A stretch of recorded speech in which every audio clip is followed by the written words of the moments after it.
Welcome to Horror Nga Ba Stories, where every kwento makes you ask, horror nga ba? O totoo na? So I saw this story trending on TikTok about a girl who booked a cheap Airbnb in Manila. She was so happy kasi ang ganda raw sa pictures. Clean, aesthetic, may free coffee pa. Pero on her first night, she started hearing strange sounds from the walls. Parang may kumakaluskos at 2 a.m. and sometimes, she heard soft breathing near her bed. Kahit mag-isa lang siya, she brushed it off thinking baka pusa lang. But she noticed something weird. Every morning, her phone was in a different spot from where she left it before sleeping. One night, she woke up at 3 a.m. Her phone camera was on. Recording pointed directly at her face. Kinabahan siya, so she checked her gallery and found videos she didn't take. Videos of her sleeping. In one, she saw a shadow moving behind her, holding the phone, putting it back on the table. She checked the wall near her bed. Kasi parang may hollow part behind the plywood paneling. When she tapped it, tunog hangin, she recorded for proof, pulled the panel, and it came loose.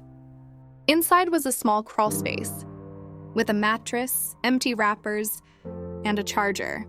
Someone had been living inside the wall, sneaking out at night, using her phone, watching her sleep. She ran out at 4 a.m., called her parents, and reported it to the police.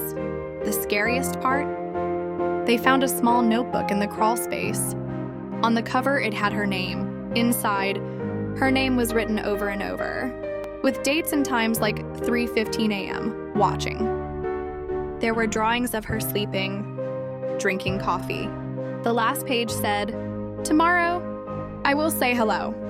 That night, she stayed at her tita's house, trying to calm down. But around 3 a.m., her phone buzzed. A notification from the Airbnb app. "Your host left you a message." When she opened it, it simply said, "Why did you leave?" Shaking, she called the police to check the Airbnb again. The CCTV showed someone crawling out of the wall, barefoot with messy hair. Before going back in, the figure turned to the camera and smiled. They found out it was a teenage boy reported missing months ago, living in abandoned units, sneaking into Airbnbs to steal food and to watch people sleep. But the owner said, "I don't have any hidden spaces." When they tore down the wall, they found a tunnel to a crawlspace, with dozens of phones containing hundreds of videos of guests sleeping. And the last video on one phone was taken the night she left. It showed her sleeping, then the camera turned, showing the boy's face, smiling with cracked lips, whispering, "Come back. I'm lonely." After everything, she couldn't sleep properly for months. And she never booked an Airbnb again, because the cheapest things come with a price. Sometimes the price is your peace.